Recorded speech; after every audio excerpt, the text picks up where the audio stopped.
Hello everyone, welcome to Switchcraft. My name is Jana, and for the first time in a long time I'm actually sitting here with another guest of mine. This time I'm interviewing Wannes. Say hello. Hello. Wannes is the guy behind Stoned Obstacles, and we're going to talk about a bit how everything got started and what Stoned Obstacles is and why it's relevant to especially the Berlin scene or the German scene in general. So yeah, let's first talk about what you do. So, for people who might not know, what do you do at Stoned Obstacles? I'm creating obstacles in fingerboard parks and fingerboard bowls and everything that's fingerboard related and try to make everything as realistic as possible. For everyone who's been at the ASI Berlin Shop or a former Black River store, there's one park which is actually the favorite park of, I think, pretty much every local here, and that's one of yours. It looks different than any Black River park, and it feels different. So, when you go about designing a new park, where do you start? Do you draw inspiration from the real skate world, or how do you narrow the design down? I always, still look at skate clips from when I was younger, and every time there's a new clip or some new movies come out, I watch them, and every time I get inspiration from certain spots that I see, or if I'm at a skate park and I see a certain spot or an obstacle, I try to remember it, and when I make a park, I never really have a plan or a big, I have it in my mind, but I just start with it, and it changes and evolves while I'm busy. That's really cool to hear, because the park and the top really flows really nicely. That's why it's one of our favorites, because it's like pretty much mirrored, but still different. And do you know when you roughly made the park that's above? What? Excuse me? Did you know when you made the park that's I guess in the store? 6 years ago. So would you say it was one of your best parks, or how many parks did you make in general? Do you know that? I think now I made like 10 parks or something, but I still have some at my place, and the one I made here is like one of my masterpieces, to call it like that. Yeah, it's been well loved. Yeah, I see it also, and I love it. It's being here, it's at a good place here. Yeah. I told Timo it's the perfect home for the park. Yeah, it is. So you're from Belgium, correct? Yes, yeah. Is there a big fingerboarding or skate scene? I wouldn't call it big, because Belgium isn't big at all. Yeah, so but compared to the size. For Belgium, I think it's big, and we have some guys who are really there for a longer time, and then we have some new kids who are popping up, and I would say it's good to see also, and nice to see that there's like a scene and people are still getting into it, and the people who still loved it are still loving it and are into it and making the parks, and they see what I make. They always support me. That's good. Does it help that Belgium isn't that big? Because, for example, in Germany the scene is spread out quite a bit, so it's like a lot of city-based scenes. Like the Berlin scene is different from the Hamburg scene, different from the Stuttgart scene or Munich scene. Are there different hubs, or pretty much because Belgium isn't that big, you all gather? It's mostly like people from around who gather, and in Belgium we have to maybe drive 1.5 hours or 2 hours, but that's the maximum. And in my terms, that's still okay for a meetup. Yeah. I drive to Germany 7 or 8 hours just to be here, and for me it's okay because I love it, but in Belgium they also love it, so they have it, they want to make the trip. Yeah, just to go home to my parents, I drive 8 hours, so. And that's all in Germany. So yeah. Do your parks always look a bit different than everyone else's parks? When did you come up with the style of park you built, and when did you start building that way? What was the evolution till you got to that point? I don't really know. It's in my eyes, I didn't really change or have a certain style of making parks.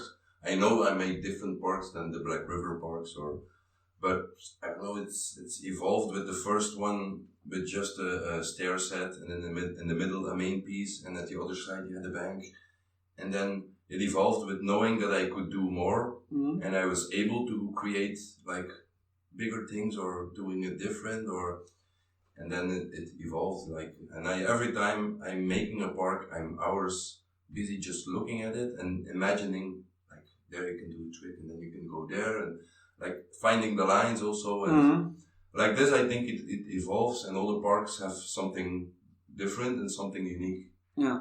Yeah, I've only ridden 2 parks of yours so far, but yeah, they both feel completely different. The way you build your parks is also quite different from, let's say, Black River. Yeah. Like, what materials do you use? For the parks, most of the time now I use like kind of foam as a base to make all the shapes and the big rough shapes. Yeah. And then I use the kind of cement. It's the kind of cement I use as a first base to make it already like harder. And then I put like the special coat on, or the primer, or the layers that I put on the obstacles. And it's like a 2-layer base that's maybe 1 or 2 millimeters maximum that it's thick.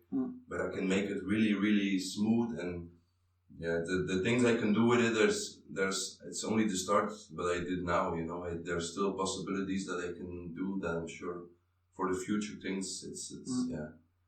Yeah, because I've been riding a park for quite a while, and at some point, I think we did an event. I think it was maybe the ASI number 10, and we moved your park, and I was grabbing it and expecting it to weigh like a Black River park or even heavier. I was like, wait, this is like really light. It's because yours isn't like completely full of, let's say, concrete or wood because I think that's a style of park that's not been built enough. Like, I think not enough people think of like, because I know that technique from like model building, where you do a lot of the base structure with XPS foam and shape it, and then you put like a very thin layer on top of it. And a lot of parks I see at skate parks are built like from like massive concrete blocks that are like concrete all the way through, and especially even here at the ASI shop, there's like the pop park, which is like I think one solid piece and and it also rides completely different. Yeah, it's a different feel. Yeah, for me it's also different, and I don't know. The park that's here now with the benches, this is all wood underneath. It's no foam. Okay. And you can. In my opinion, you can feel the difference. I have to take a look at that. Like the park that's here already for a couple of years, this one is all foam. And for some, like making some special obstacles or special shapes, it's easier to make it in the foam first, and then you have already the base. And that was the thing with the park here. I wanted to do some things that I had in my mind. And I knew if I would do it with foam, I already saw it in my eyes. It comes true, and once I make it, you immediately see all the things already. Because I would imagine the like big center structure on one side would be a bit complicated with wood, with all the angles, and with foam it's much simpler. But it's all different, and like the bowls I make are like the same. It's all foam inside, and then it's like now I'm thinking about building more with a wooden structure because I prefer it more. Is it a bit harder or? Yeah, in my opinion, it rides differently than the foam with the concrete on top. It's a different feel. Yeah. One thing I spoke about recently with someone was the sound a park makes. Would you say foam is louder than a wood structure, or which one would you recommend for people who riding a park in like an apartment with other people around? I think it's pretty much the same. Okay. Like if you have a Black River park and you have one of mine, I think like the sounds, it's pretty much the same. The concrete ones are, I think, even less louder than. I always imagined the foam would be quieter, but now that I think of it, I think the one on top is... Yeah. You can hear it if you like do a kickflip and you land. Yeah. You can really also hear like tack. Yeah. So let's talk about you for a second. When did you get into fingerboarding? Because I think I came into the scene when you were a bit out of it. So when did you come to the scene, and when would you say were your really active years? It was Fast Fingers 15 or something. So that would be 2012-ish? I guess, yeah, could be. Yeah. I would have to ask Ollie for it because he was the guy who brought us to Black River. Blankenburg? Yeah, Oliver Blankenburg. To my friend who had a skate shop in Bruges. They did a Benelux tour. And then they got in contact with a friend, and like this, we met them. And I'm fingerboarding already for a long time, and I was maybe 10 or 11. I got my first tech deck, and I think it's the first time they really came out in Belgium, and nobody never saw them. And I was like a little child, and I had the first fingerboard, and since then I was hyped. Then I was getting older, getting out of it, and when I was, I think,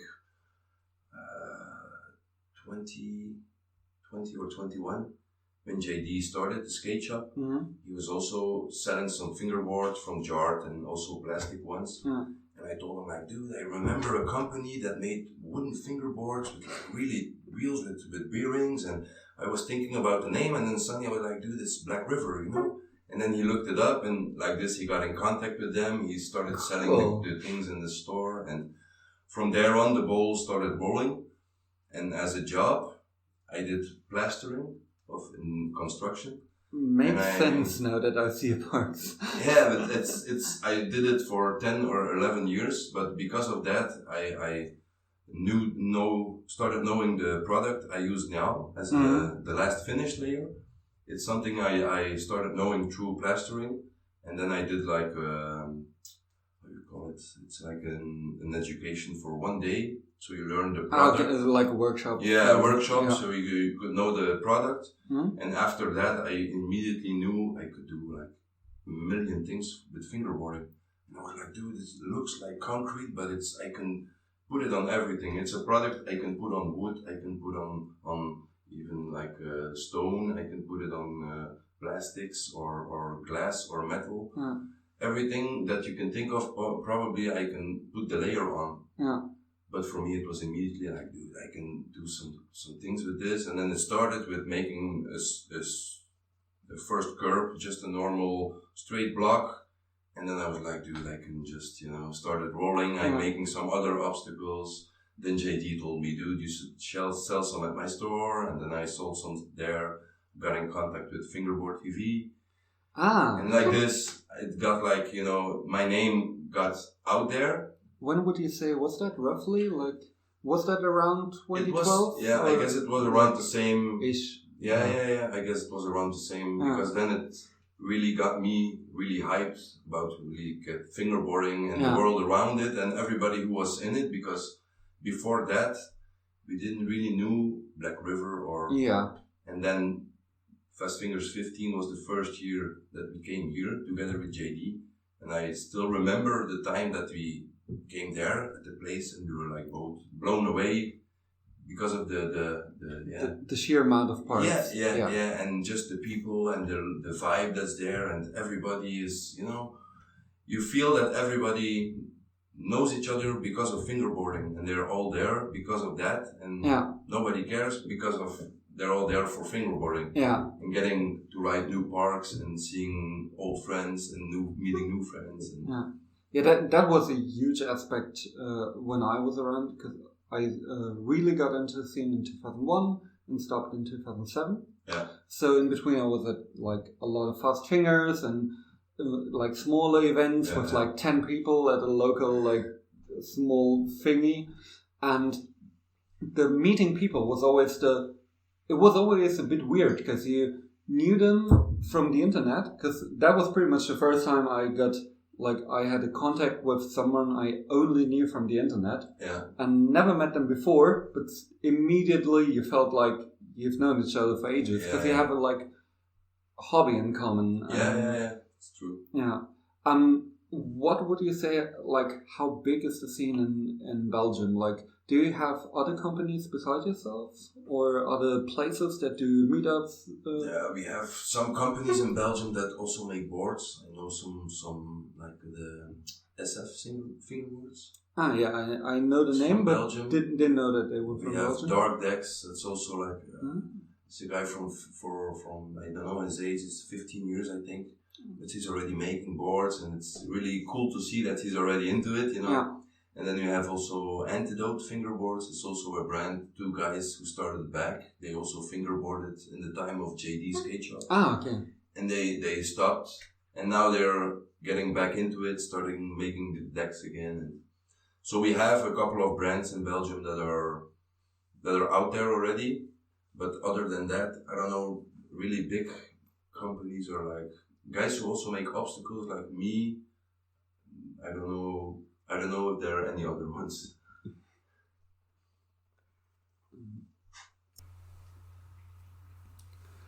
So, would you say when you met like someone from Black River and with the whole interaction, that really like sparked a new spark in you, right? Yeah. A new desire to build parks.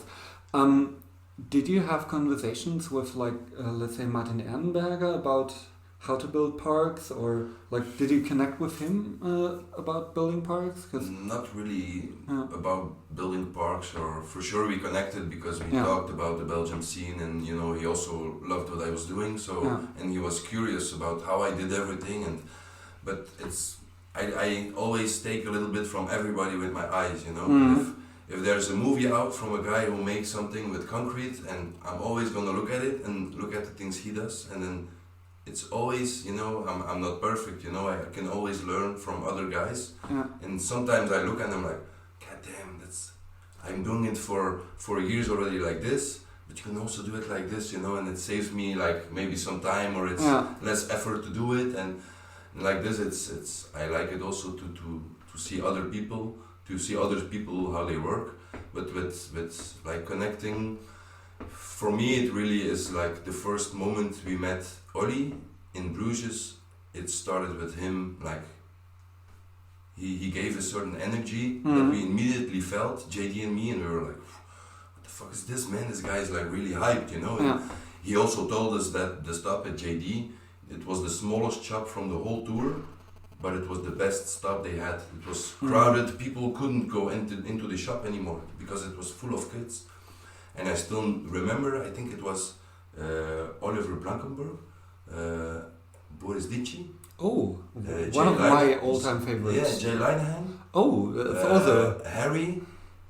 I think it were those, and even Manu Aubert was also, I think these people were there, and for me it was like, it's immediately starstruck a little bit, because it's all the guys you saw on the videos you looked on the whole time on YouTube and on the internet, and it's for me then it started with after they were gone, JD was like, they're super awesome guys, and we talked with Ollie already about the Fast Fingers event, and we told him already like, dude, we're gonna do everything we can to come, and then the first time we came over it was we didn't want to miss any other event. The years that came after, I know I did like every Fast Fingers and every ASI that was there. I was there with something, or with obstacles, or with a new park, or.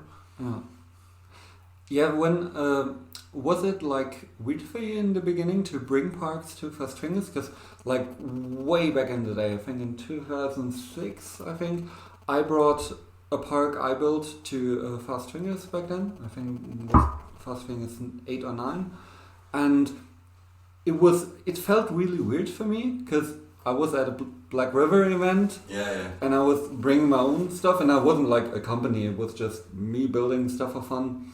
Was it ever like? Did it ever feel a bit surreal for you? Not really. I was really hyped that I could bring my park and I could leave it there for a day, because I don't know really if I asked it to Ollie if I could bring the park. Maybe I did, and he told me like, just bring it and we can put it out. But for me it was just like, if I can take something from me, and it's it's for me, it's already like, it's awesome, the people are gonna love it, and I can show it to everybody, and for me the feedback is also something that I use. If I hear something from other people that say like this, or you could do this like this, it's something I'm gonna keep in mind if I do future things. Yeah, I really appreciated your work when I think it was like 2 years ago, I built a park for myself, and I thought about, okay, I know how to work with foam. Yeah. I'm gonna try something similar to the stone park and do like a foam basis and then something on top, and it did work, but like not really, like not to the level that you're at. Yeah. And that really helped me appreciate like how much time and effort goes into it. Like for example, what would you say, how much time do you spend sanding your parts? Like, do you have to do a lot of that? Because they always look really finished and really smooth and really... The sanding itself, it's not that bad, because the only thing that's really hard with the product I use is that the sanding discs I use to do it, they're after like 1 or 2 minutes, they are completely gone, the grain. Oh, okay, so it's a really rough material? But I have to do it like a couple of times, and if I do it a couple of times, it comes out like really, it's polished. Yeah, because that's always how I looked at your obstacles. They're absolutely smooth, and like when I did something with, I think I just used some like plaster. Like it did work, but it was like I spent like hours sanding it down, and it still wasn't like completely smooth. Yeah, it's because I think it's a 2-component, and because of that, it's really getting hard. Mm-hmm. Because if I wait longer to sand my parts, or normally I wait 1 day, and the day after I sand it, or I look to sand the whole park or the obstacles. But if I wait like 1 day longer or 1 week, it would be really hard to sand it already, and then because it's so stiff. Yeah, because it's already so hard, and then I even have to use double the things for sanding than I use normally. So. And you're also doing like not only parks, you also do obstacles. Yeah. What would you personally say? What do you enjoy making more? I think the parks and the bowls and things like that, it still gives me the most energy and the most like hype to make it. When I'm busy with that, I'm always in my bed in the evening thinking about what could I do or what could I change, and it's the process that comes with it. That's for me the best part, because most of the time when it's finished, I'm already like, oh yeah, okay, it's a bowl or it's a new park. It's nice, yeah, but that's it, and I'm already thinking about other things. The next thing. Yeah. And my friends are always like, yo, Wannes, it's looking amazing, it's, be proud of yourself. And I'm like, I'm proud, but it's I don't you know. want to do the next cool thing. Yeah, or be like, I'm always busy and thinking and busy with new spots or with things I saw, and I'm like, I can incorporate it into this or into a park. Or is there like a dream skate spot that you would like to adapt for fingerboarding, or something that you've seen in a video? There are a lot of spots from my youth when I was younger and I grew up that I saw in a lot of videos, that I'm still like, wow, if you would have it in fingerboarding and could replicate it, it would be just awesome. Like Le Dôme in Paris. It's like, for me, I grew up in Belgium. We had like the French, it's like really close, and we had a lot of access to French magazines, and for me there's a lot of spots in France that are like, you have the other plaza in Paris, Créteil it's called, and it's like full of marble, the floor, and it's all curbs on the side with marble, and places like that they're always in my head, and I always have things that I take from there or that I want to make, but like really to replicate the whole plaza, sometimes it's just too big of a project for me to handle. A couple of friends of mine most of them are actually at the store right now. We try to replicate the Kulturforum, or the Baustelle, like one of the most famous spots in Berlin, the double set with the banks. And I think we went there like 4 times, measuring like every little detail, making millions of photos, went to like hardware stores to get like the just perfect sort of tile for each of the parts, and at the end we were like, this is just like way over our head.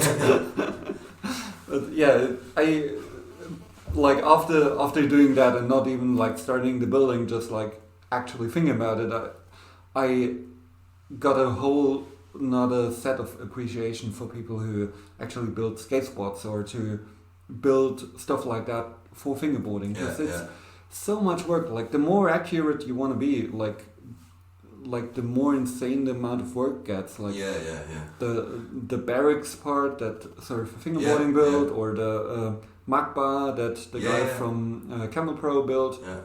Like those are, I don't want to know how much time all of that takes. Yeah, it's just crazy, and that's the funny thing. I guess it's the time that goes in it. It's unpayable, and for me, if I'm working on a park, I'm sometimes laughing in myself, and I'm thinking, I'm an artist, you know. I feel like an artist because sometimes I step two steps back, and I'm looking at it, and I'm like thinking, I could do this or I could do that. And it's just like a real painter. He also is gonna step back and look at his painting and be like, could change this or really change that. Connect with it. Yeah. And for me, my parks always have something in it that's really me. You know?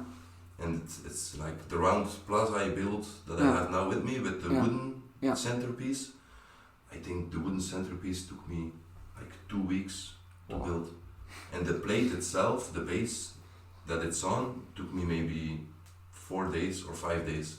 So it's in comparison, the centerpiece looks, you know, but people don't realize most of the time how much time that went in it. And for me, it's also, I'm not working with big machines or with, you know, things that can work precisely like this or like that. I all do it by hand, and then I have to send everything a little bit more or a little bit less, or, you know, it's always working with my hands and doing it like really with the love, and I feel like I put it in there, and once I see it, it's that's what makes it unique, I think, in parks, and they look different than the other ones. I think that's something that a lot of people don't take into account, that when they see even like something like a Black River park or a ramp that's a bit more mass produced, let's say, it's still not mass produced. It's still not like done by a CNC machine where you just type in the numbers. It's all of it is handmade, and people had the parts in their hands. And that's why it costs that much. Like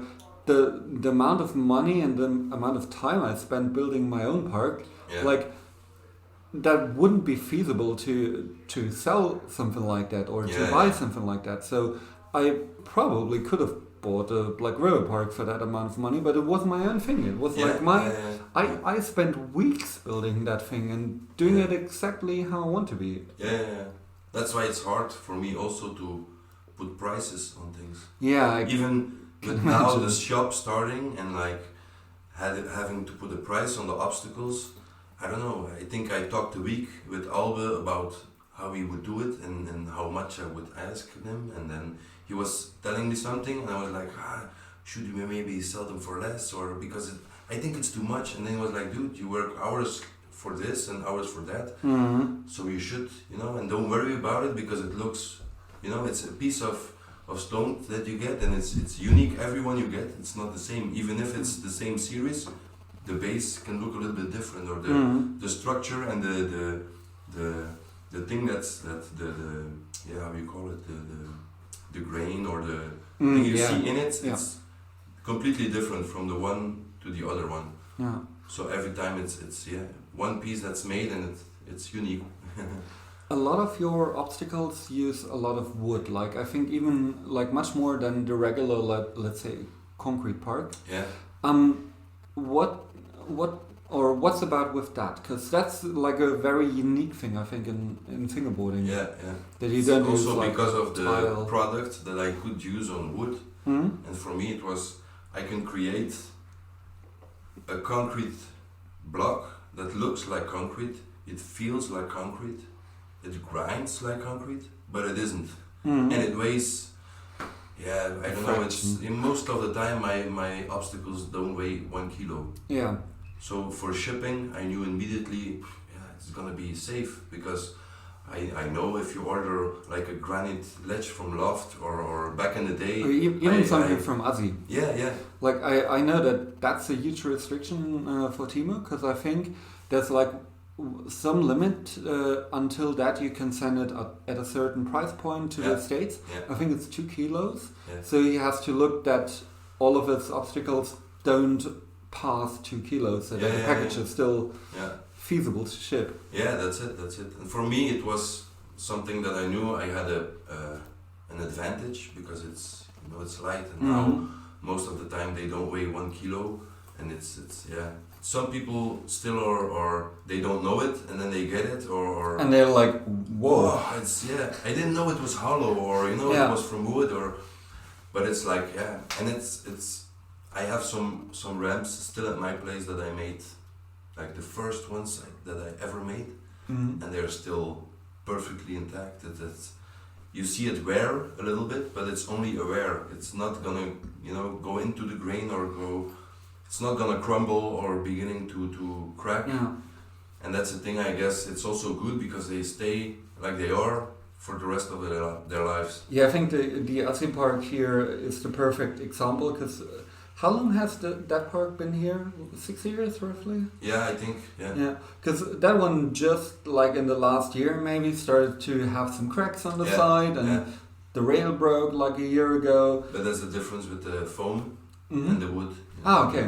Because the wood, it's the base underneath, it's wood, and so wood is already stronger than foam. And because of the foam and the layer that's on top there, it's maybe, I don't know, I don't think it's even a half a centimeter thick. So it's normal that if you would slam it or it's going to get. And I know here it gets abused. Yeah, that's what I mean, because like for the amount of time it's been here and the little of wear and tear that it's got, like a Black River park had to be sanded down like multiple times during that time it's been here. Like even the Black River park we have now has been sanded like before it got to Fast Fingers last year. Yeah. So like they get sanded because you have to maintain them. When so many people, as in the ASI store, ride a park like that, there's like natural wear and tear happening, and for that amount of people riding that park on like, let's say, daily basis, it's like amazing how it held up for just being foam. Yeah, I know. And I think also if it's here and I see it now, I'm also like, still looks good, and I'm Nolly fixed the things that were broken. He fixed them a little bit, so I'm happy he did it, and now it's ready for another year or 2 years. And let's talk about that park for a bit, because you did some like rail fabrication for that. Yeah. Did you do the rails yourself, or? Yeah, I all did it also by hand, even the bending. It was also an idea I had in my head for a rail that I also saw a lot of times in parts or. Did you weld that, or? No, it's all glued with like special activator, activated glue. And I every time had to like drill the holes, and it's all done by hand. I never even though have like a machine that you can drill the holes like like a drill press. Yeah, something like this. So it's all done by hand. I had to make sure the rail was straight, and it took a lot of time and effort to make the rail, and both of them. But like the kinked one, the long one, that's like also a piece that I made. That once it was finished, I think there was a smile on my face, because I was like really satisfied with the end result. Yeah, that rail, like I think I mentioned that yesterday. That rail claimed I think the most letters in the ASI shop in the game skate, because that kink is deadly. Yeah, it is. But it's fun. In my eyes, it's realistic. Yeah. Because I don't know, for me my parks aren't made to be easy. And then I see some people struggle with tricks, and it's like in real life, the spots aren't always perfect, and the rails aren't always just good rails that go down in the perfect height or perfect they're like length. Narrow round rails when you find them. And I knew when I built it, I knew it was gonna look really crazy, and then it was gonna be awesome to ride. And then with the 2 banks on the side, always when I make it, I have certain tricks in my head, and then I see them doing by Ramon or somebody else who's riding it, and I'm like, that's why I made it. I want to see certain tricks on the park. And do you have a favorite trick to do at that park, for example? At this park, I really love the mani pad with the quarter. That's just an easy really fun. switch, flip mani, go on the quarter blunt, and then go fake a switch nose mani, fake a flip out. You know, things like that. It's like a really cool part of the park that I also like. It's like really unique. Like you don't see that like elevated quarter. Yeah. I think a little bit after they brought the John Coward. I think it is from it's like a little bit similar with the spine. Yeah. I'm gonna ask you a series of questions now. So it's like a rapid fire question. Yes. So try to answer each question like as fast as possible, or in like not too much length. So what's your favorite wheels? For the moment, it's Joy-Cons. And what's your favorite deck and shape that you ride or like to ride? Berlin moves, the 33.3 ones, the low concave. That's a good shape. What's your favorite trick to do on flat? A tree flip. Favorite trick to do on an obstacle? Flip 5. What's your favorite song right now? My favorite song? It's Zwangeregie with In uit de duizend. It's 1 out of 1,000 in English, but it's a Flemish rapper from Brussels. Outside or indoor fingerboarding? Give me outside. What do you do for a living? For the moment, I am without a job, but before I did 11 years in construction. I did plastering, and after that I went into the glass, and I was putting windows, the glass in the windows. What's your favorite obstacle to ride? Favorite obstacle to ride?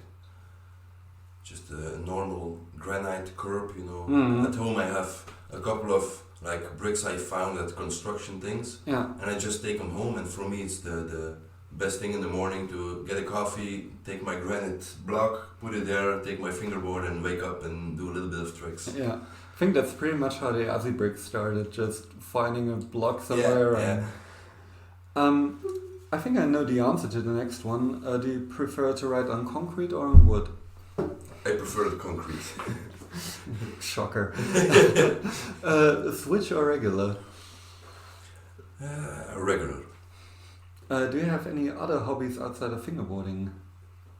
Well, like a year ago, I was really into the drone FPV flying also. That's Harry is also into. Yeah. It is because of him I got into it. Ah, cool. But other than that, I also love to ride my skateboard, but it's just cruising and. Mm-hmm. Do you have a favorite fingerboard video or edit? Well, it's the J Linehan part from here in the store. Yeah. It's like a famous part I know when I started fingerboarding also it came out and I was blown away and with the perfect song, and it's perfect for me and I still love to watch it, and every time I watch it I'm blown away also by the style that Jay has. Yeah, I think Jay is one of the most stylish riders. Yeah, in my opinion he is. Yeah. Do you prefer to ride with an obstacle or on a park? Well, I love to ride a park.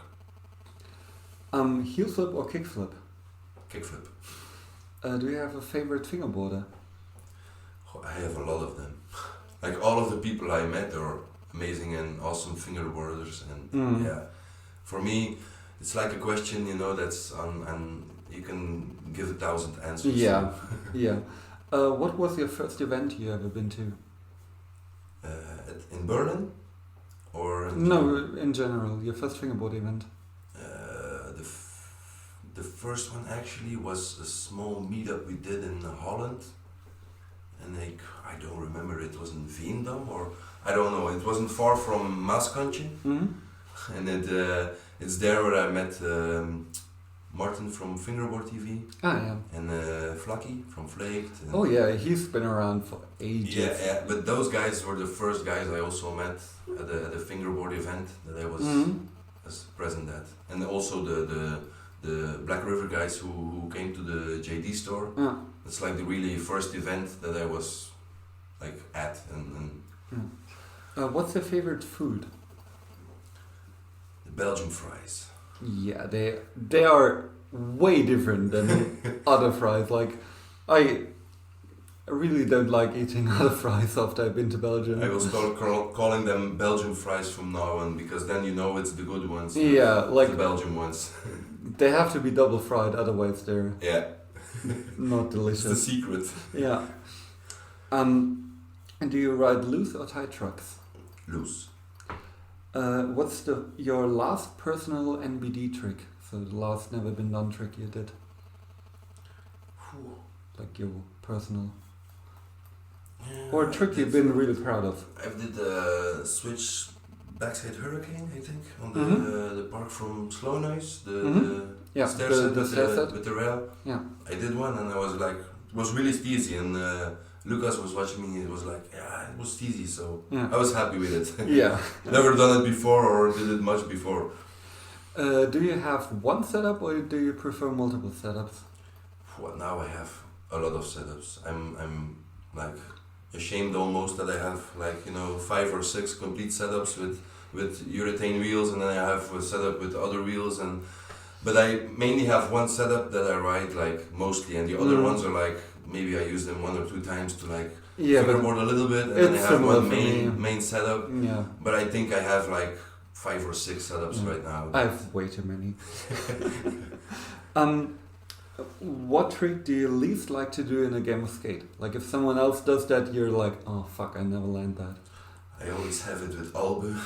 If I play a game of skate with him, he does like the frontside big spin. And back in the day, I could do them easily, and he couldn't do them, and he was jealous of me. He learned them, and now I can't do them anymore, and he's always ripping me on a game of skate with that trick. Yeah, if he does it already, I'm like, oh fuck you, it's yeah. Do you like plastic or urethane wheels? Urethane. Do you like to fingerboard sober or drunk more? High. Yeah. I'm not the guy that gets drunk a lot, but give me with a joint and fingerboarding and I'm happy. Just a good session. I think that's a very popular answer. Do you have any sponsors? No, I actually don't have any sponsors, but for me, if I would say a sponsor, I have Berlin Wood that's giving me already decks for a couple of years, and if I would look at the amount of decks that he gave me, I would call myself sponsored. You're like bro flow. Yeah, like this. Yeah. But no, otherwise I'm not sponsored. Do you sponsor anyone? Like, do you have a team as Stoned or? I don't really have an official team.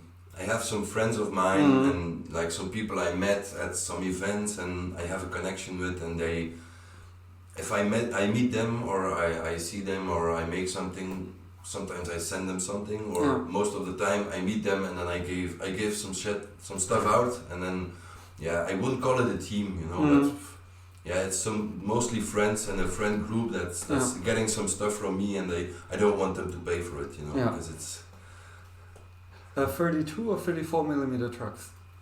34. Black River trucks or dynamic trucks? Well, I have Black River already from the start, so for me it's Black River, but I'm testing dynamics right now, so to give an honest answer I couldn't give it really, because I don't know how dynamics are on a long term. But so far it's Black River. Do you have any dream sponsors that you would like to be sponsored by? For me, sponsoring, I don't know, it's maybe because I also have my own company, to call it like that. I already had the questions from guys who send me the question can you sponsor me, or can I send you the video? I think that's very I appreciate it in one way, but the other way I'm like, that's why I don't have an official team also, because it's I don't know. Yeah, for me, sponsoring is not the reason why I want to do it.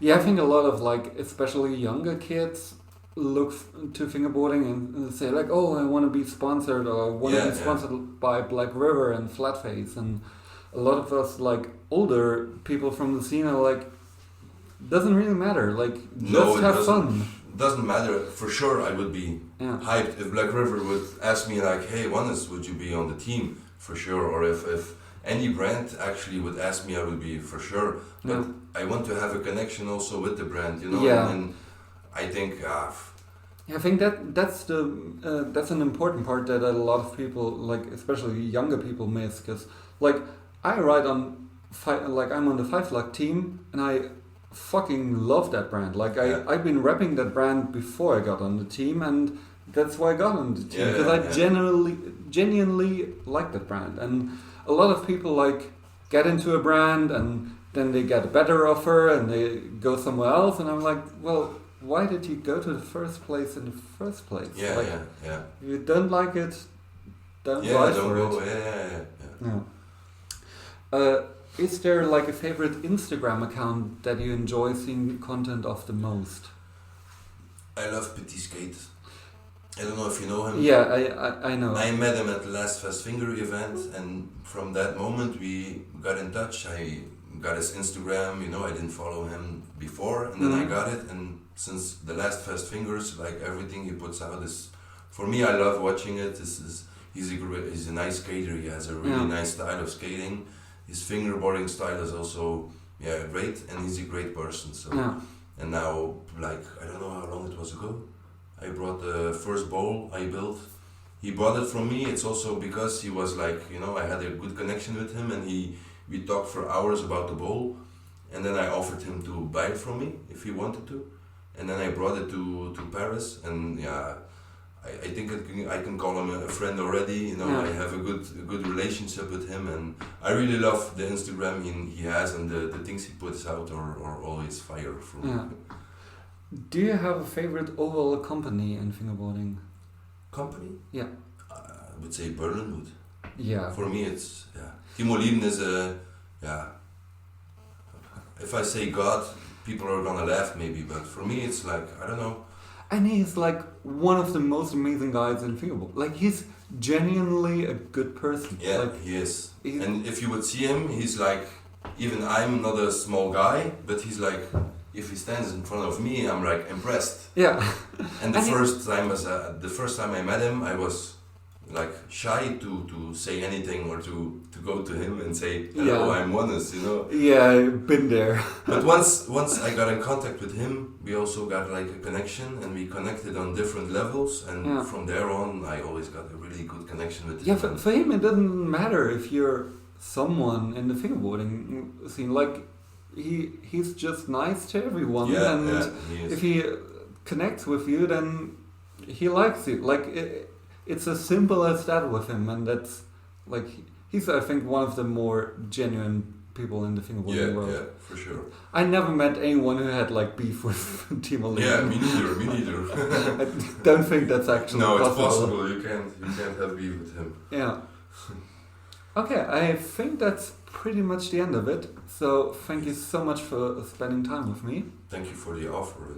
It's an honor to be on the podcast. I'm happy I could be here. I'm happy I could make it to Berlin and we could do this, in person. It's a better idea. Yeah, it's been quite a while since I did an in-person interview, so I really enjoy doing that. So thank you so much, and thank you everyone for listening, and you'll catch me in the next episode. Maybe in the next episode I even have another guest who's a bit famous in the fingerboarding world. So look forward to it. Bye!